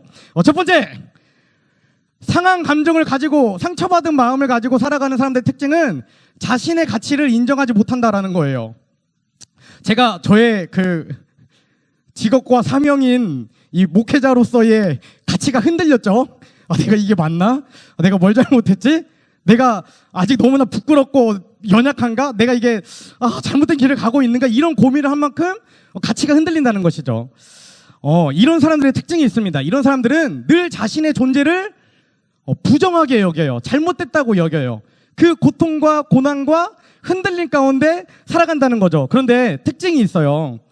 이런 자신의 가치를 인정하지 못하고 살아가는 사람들이 만약에 예수님을 만나면 어떻게 되죠? 예수님을 만나면 처음에는 저 영화처럼 딱 변해요. 나는 하나님의 자녀입니다. 나는 하나님의 아들이야, 딸이야. 나는 당당해. 이렇게 살아가요. 그런데 일정 시간이 지나고 나면 어떻게 되죠? 보통은 다시 원래의 모습으로 돌아가게 됩니다. 그리고 다시 어두워지고 다시 무거워지고 다시 처지고 다시 좌절하고 다시 실패하는 일들이 반복된다는 거죠. 왜 이런 일이 있나요?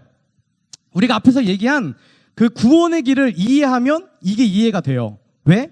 매일매일 하나님이 나를 자녀 삼아주신 것, 나를 의롭다 칭해주신 것, 이것을 내가 되새기면서 살아가야 되는데 그것들을 잃어버렸기 때문에 내가 다시 예전의 모습으로 돌아가게 된다는 것이죠. 우리가 반드시 기억해야 되는 말씀이 있습니다.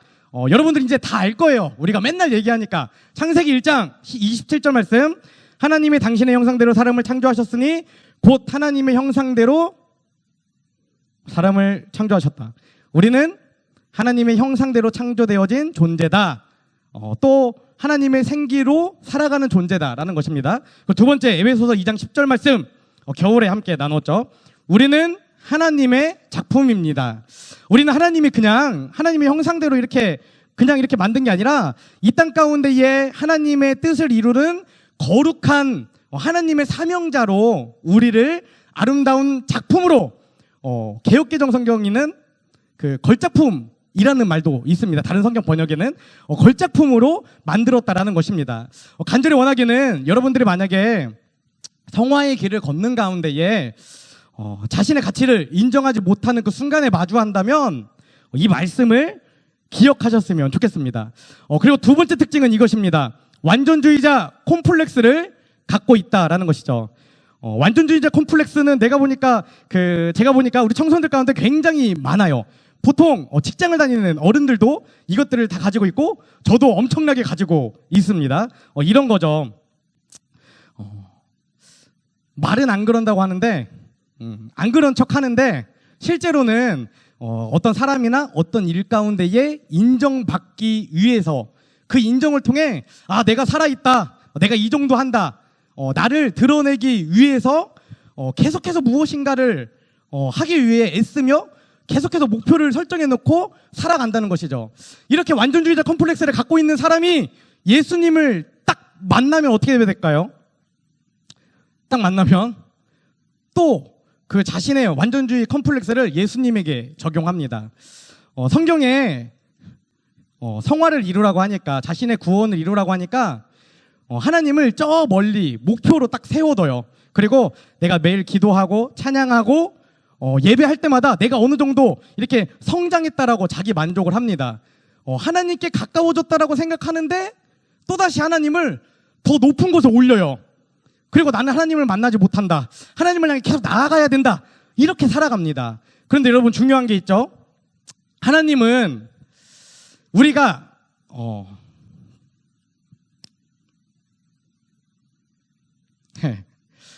우리가 기도해야만 우리를 만나주시는 게 아니에요. 우리가 찬양해야만 우리를 만나주시는 게 아닙니다. 하나님은 내가 기도하지 않을 때도, 내가 찬양하지 않을 때도, 내가 그냥 숨 쉬고 있는 그 순간, 단 한순간도 빼지 않고 우리와 함께 계신다라는 거예요. 그런데 이 완전주의자 컴플렉스를 가지고 살아가는 사람은 늘 하나님을 어떤 목적으로 놓고 살아가기 때문에 실제로 나와 함께하는 그 하나님을 만나지 못하는 경우가 굉장히 많이 있습니다. 여러분, 혹시 여러분들이 다른 사람과의 관계에서 벌어지는 이 완전주의자 컴플렉스를 하나님과의 관계에도 적용하고 살아가는 것이 아닌지 스스로를 점검해 봐야 합니다. 세 번째 특징이 있습니다. 세 번째 특징은 지나친 예민함을 가지고 있다라는 것이죠. 예를 들면 이런 사람입니다. 책에 좋은 예가 있어서 제가 그대로 한번 읽어드릴게요.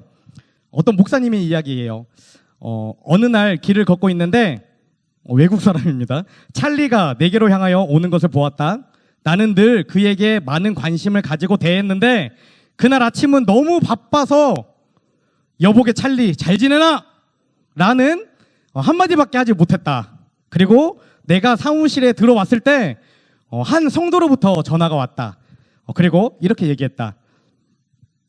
혹시 찰리에게 화내셨어요? 혹시 찰리에게 화내셨냐고 물어보는 것입니다. 그래서 이렇게 얘기했대요. 왜 그러세요? 난 그에게 화낸 일이 없는데요. 전화를 끊고 이 목사님이 곰곰이 생각한 거예요. 본인은 화를 내지 않았지만 평소에 늘 칭찬하고 격려하고 따뜻한 말로 위로하고 지나가던 그 사람에게 내가 따뜻하게 말하지 않고 그냥 잘 지내니 한마디 하고 왔다고 해서 그 사람이 저 목사님이 자기에게 화를 냈다라고 얘기하는 거예요. 이게 굉장히 동떨어지는 얘기인 것처럼 느껴지는데 실제로 이렇게 지나치게 예민함을 가지고 살아가는 사람들이 너무나 많이 있습니다. 이런 사람들은 어떻죠? 집에서도 형제나 부모님들을 굉장히 불편하게 하고 친구 관계에서도 굉장히 불편함을 줍니다. 그런데 기억해야 되는 것은 무엇이냐면 이런 사람들의 특징은 늘 다른 사람들의 관심이나 인정을 갈망한다라는 거예요. 누군가 나에게 따뜻한 말을 해주지 않으면 내가 상처받고 아파하고 왠지 그 사람이 나를 싫어하는 것 같은 그런 상처들을 가지고 살아간다라는 것입니다. 그런데 우리가 반드시 기억해야 하는 말씀이 있습니다. 고린도후서 4장 18절의 말씀입니다. 우리는 보이는 것을 바라보는 것이 아니라 보이지 않는 것을 바라봅니다. 보이는 것은 잠깐이지만 보이지 않는 것은 영원하기 때문입니다. 여기서 중요한 것은 무엇이냐면 우리가 살아갈 때에 사람에게 인정을 받고 사람의 관심을 받으려고 하면 결국에는 어떤 사람이든지 누구든지 좌절하고 아파하고 실패할 수밖에 없다라는 것입니다. 왜죠? 이유가 어디 있겠어요? 우리의 삶을 보면 알잖아요. 우리가 모든 사람을 다 인정하나요? 모든 사람을 다 존귀하게 생각합니까? 우리가 그렇게 살아가지 않기 때문에 사람에게 인정받고 완벽하게 살아가는 게 불가능하다라는 거예요. 그렇기 때문에 여러분들 가운데에 이처럼 지나친 예민함을 가지고 살아가는 사람들이 있다면 사람이 아니라 어떤 결과로 환경이 아니라 정말 살아계신 하나님이 나를 인정해 주시기를 기대하며 살아가야 한다는 것입니다. 그리고 마지막 네 번째 특징이 있습니다. 실패에 대한 두려움으로 가득 찼다. 굉장히 무서운 얘기예요. 저도 늘 실패에 대한 두려움으로 긴 시간을 살아왔고 사실 지금도 살아가고 있습니다. 이번에 영성훈련을 준비할 때도 마음 가운데에 두려움이 너무나 많아요. 어떤 두려움이 있을까요? 메시지를 잘 전해서 여러분들이 구원의 길 가운데 나아가게 해야 되는데 내가 잘 준비하지 못해서 망하면 어떻게 할까? 또 우리가 예배를 정성껏 준비했는데 친구들이 너무 안 와서 망하면 어떻게 할까? 안 그래도 내가 망했다고 생각하고 있는데 옆에 있는 교육자들이 와가지고 야 그게 뭐야? 야 왜 이래? 뭐가 문제 있는 거야? 이렇게 얘기하면 그 좌절과 실망과 실패에 대한 두려움 때문에 늘 조바심을 가지고 살아간다라는 것이죠. 그런데 여러분 잘 보세요. 이렇게 늘 실패에 대한 두려움을 가지고 살아가는 사람이 예수님을 만나게 되면 어떻게 하죠? 예수님을 만나긴 만났지만 예수님과 동행하는 삶을 살아가기가 어렵습니다. 왜? 믿음은 뭐죠? 지금 우리 눈에 보이지 않지만 이루어질 것들을 꿈꾸고 기대하고 소망하며 살아가는 것이 믿음이에요. 사람은 지금 당장 눈에 보이는 결과가 있어야 신뢰하고 나의 시간이나 재정이나 관심이나 노력을 쏟는데 하나님을 만나고 하나님과 함께하는 일은 그런 게 아니기 때문입니다. 실패에 대한 두려움을 가지고 살아가는 사람이 하나님을 만났어도 그 사람은 믿음의 여행을 계속할 수가 없어요. 왜? 하나님 믿고 해봤는데 실패할까봐. 하나님이 도와주시지 않으면, 끝까지 나를 책임주지 않으면 어떻게 하지? 늘 실패에 대한 두려움을 가지고 살아가기 때문입니다. 여러분들이 이건 누구나 다 있는 거예요. 제가 봤을 땐 100이면 100명 다 있습니다. 실패에 대한 두려움으로 가득 차 있다면 이 말씀을 기억해야 합니다. 잠언 3장 5절에서 6절 말씀입니다. 너의 마음을 다하여 주님을 의뢰하고 너의 명철을 의지하지 말아라. 내가 하는 모든 일에서 주님을 인정하여라. 그러면 주님께서 내가 가는 길을 곧게 하실 것이다. 아멘.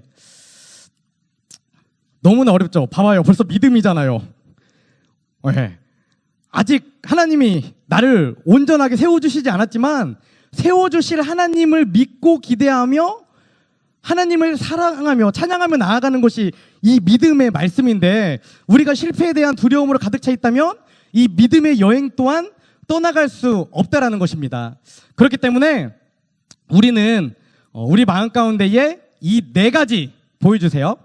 네 가지 상한 감정이 있지 않은가 반드시 나의 삶을 점검해 봐야 해요. 그리고 내가 몇 가지를 가지고 있는지를 보고 이것들을 치유하며 하나님 앞에 나아갈 때 성화의 길을 갈 수 있다라는 것입니다.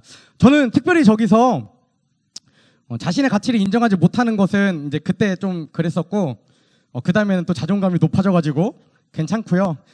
평생 2번과 4번을 가지고 살아갑니다. 그놈의 완전주의자 컴플렉스, 만족이 없어요.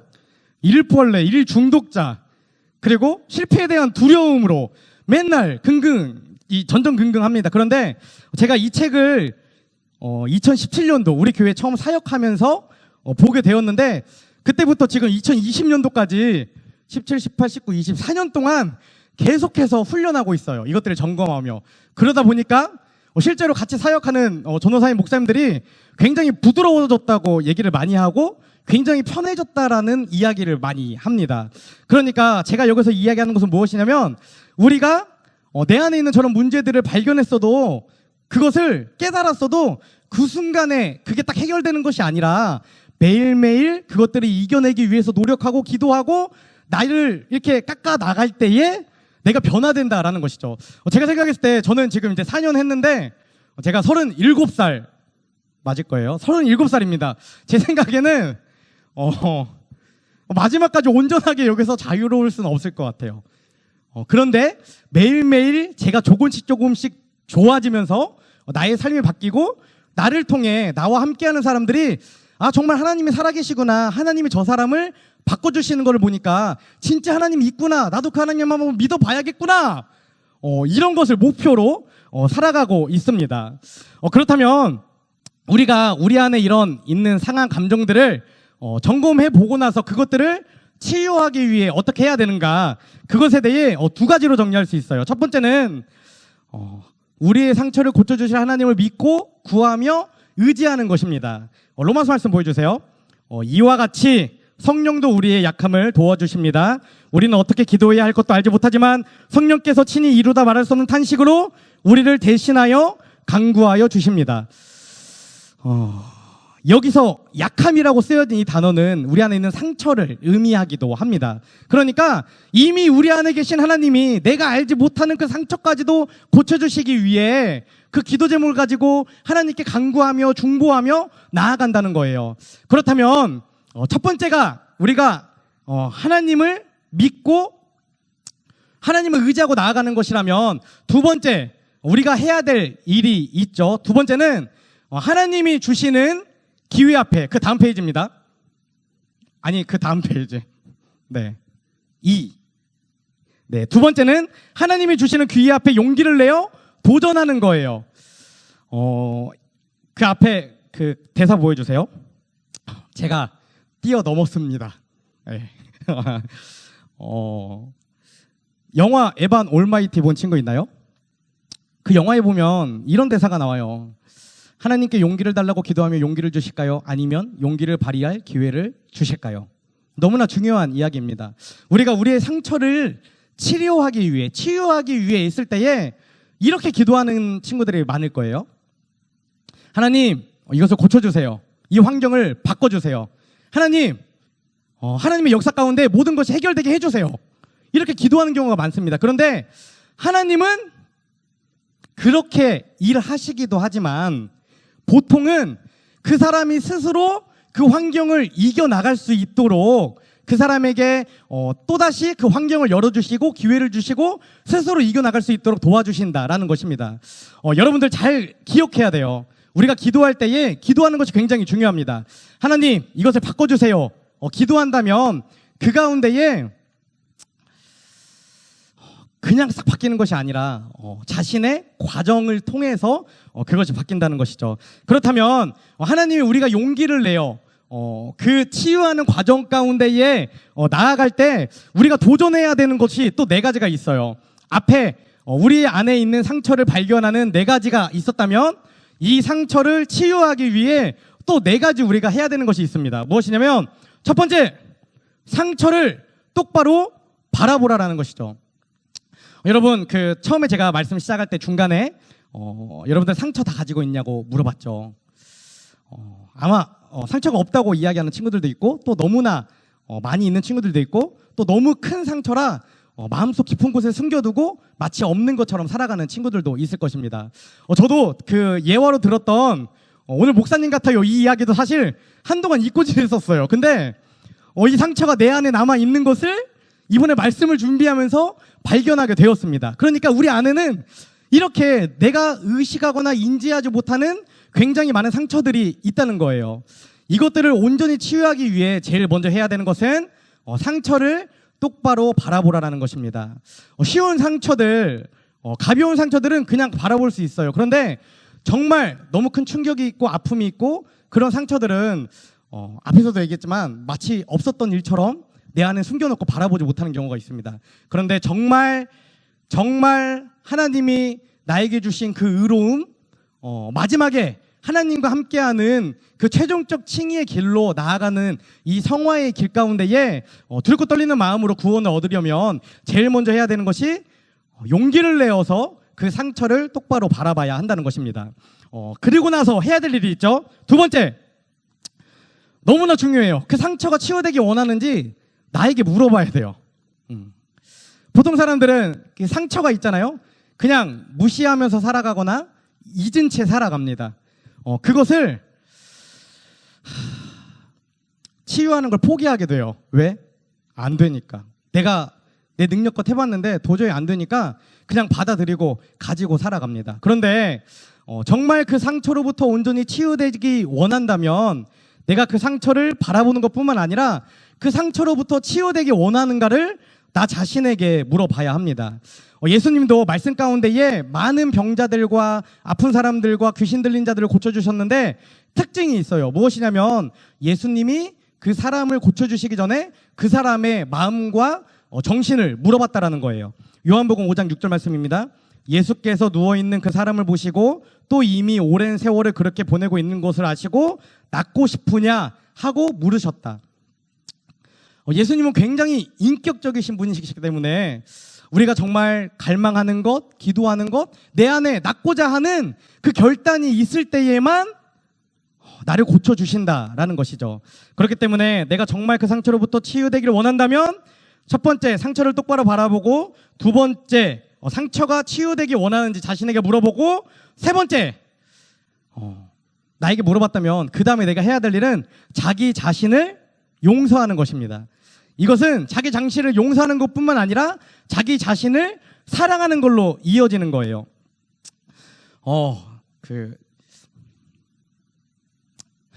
또 이런 경우가 있죠. 뭐냐면 신앙생활을 굉장히 잘합니다. 근데 이렇게 만나서 관계를 맺을 때에 이렇게 말하는 친구들이 있어요. 저는 저를 용서할 수 없어요. 나는 나를 용서할 수 없다라고 이야기합니다. 그런데 이게 굉장히 모순되는 이야기예요. 정말 하나님을 만났고 하나님이 나를 의롭다라고 칭해 주셨고 하나님이 나와 함께 하심을 믿는다면 하나님이 나를 용서하셨는데 왜 자기가 자기를 용서하지 못하냐 하는 것이죠. 책 가운데 너무나 좋은 예가 있습니다. 그 3번 다음에 있는 그렇죠. 이렇게 써 있어요. 하나님께서는 우리의 죄를 바다 깊은 곳에 던지시고 그 앞에 낚시 금지라는 팻말을 꽂아 놓으신다라는 것입니다. 하나님은 한 번 우리를 용서하셨으면, 한 번 우리를 의롭다 칭해 주셨으면 그걸로 끝난 거예요. 다시 우리가 이전에 지었던 죄들을 꺼내서 너 그때 그랬잖아 이렇게 이야기하는 분이 아니라는 것입니다. 그런데 이상한 것은 무엇이냐면 하나님은 우리를 용서하셨는데 내가 다시 그 물속 깊은 곳에 들어가서 내 안에 있는 상처들을 끄집어내고 내 안에 있던 죄들을 다시 가지고 올라옵니다. 그리고 다시 그 죄를 가지고 나를 용서하지 못하고 그 죄와 함께, 그 아픔과 함께, 그 상처와 함께 살아간다라는 것이죠. 정말 복음을 알고 예수 그리스도의 십자가 앞에 예수님을 나의 주인이라고 고백했다면 당연하게 우리에게 이루어지는 결과는 나를 용서하고 나를 사랑하게 된다는 것. 아까 영화에서 봤던 것처럼 This is me. 내가 어떤 모습이든 내가 어떤 상황 가운데 있든 그건 중요하지 않아. 나는 나를 사랑해. 왜? 하나님이 나의 주인 되시니까. 하나님이 나의 아버지 되시니까. 이렇게 고백할 수 있다는 것입니다. 그리고 자기 자신을 용서하고 사랑하게 되었다면 마지막 네 번째 단계가 있습니다. 무엇이죠? 상처에 관련되어 있는 모든 사람들을 용서하라.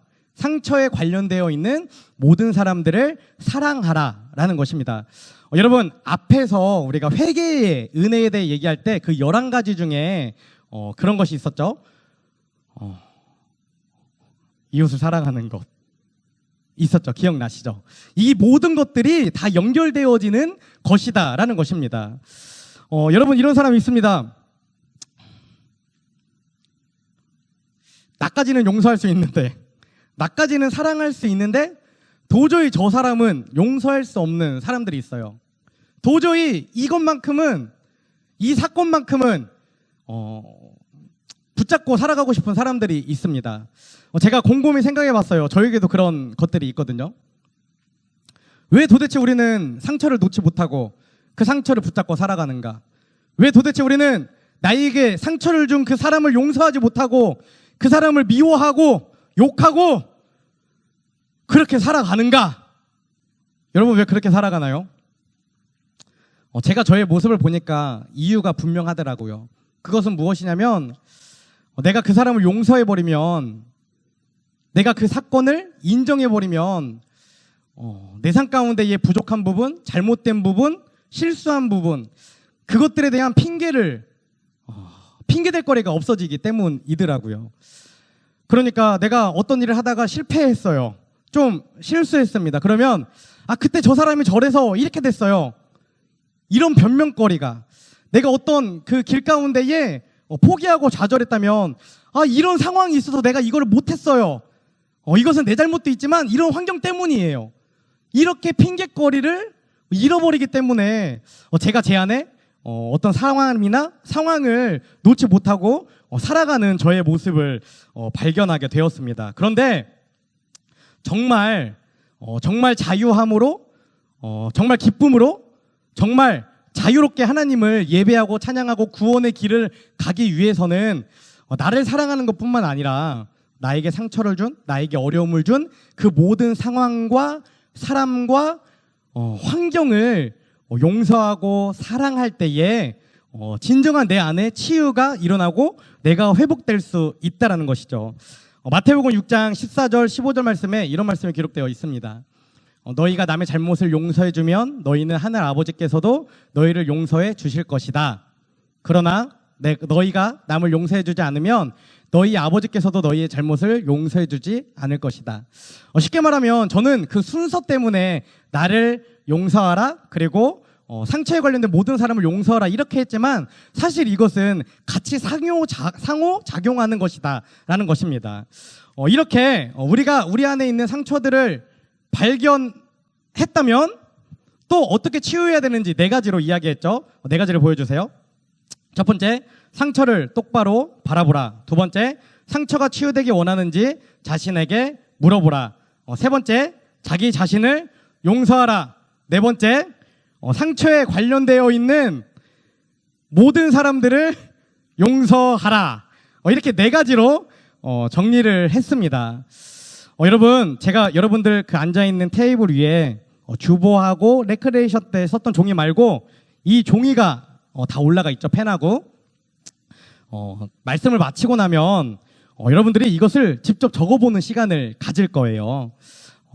이 시간 우리가 잠깐 기도하고 제가 축도로 말씀을 마치고 정말 하나님을 예배하는 예배자가 되기 위해서 우리가 우리의 마음을 점검해보는 귀한 인생이 되기 원합니다.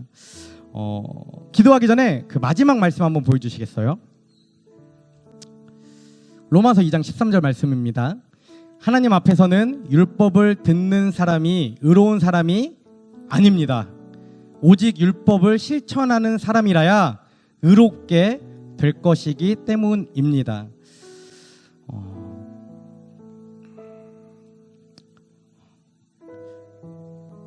믿음은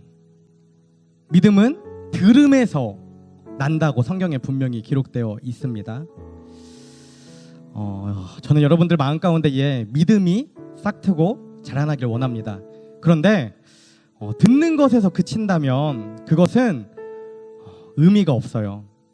여기 기록되어 있는 것처럼 말씀을 듣고 끝나는 것이 아니라 그 말씀을 내 삶 가운데에 적용하고 그 적용한 것을 지키며 살아가기 위해 부단히 애쓸 때에 정말 의로움으로 성화의 길 가운데에, 성화의 은혜 가운데에 나아갈 수 있다는 것을 기억하시기 바랍니다.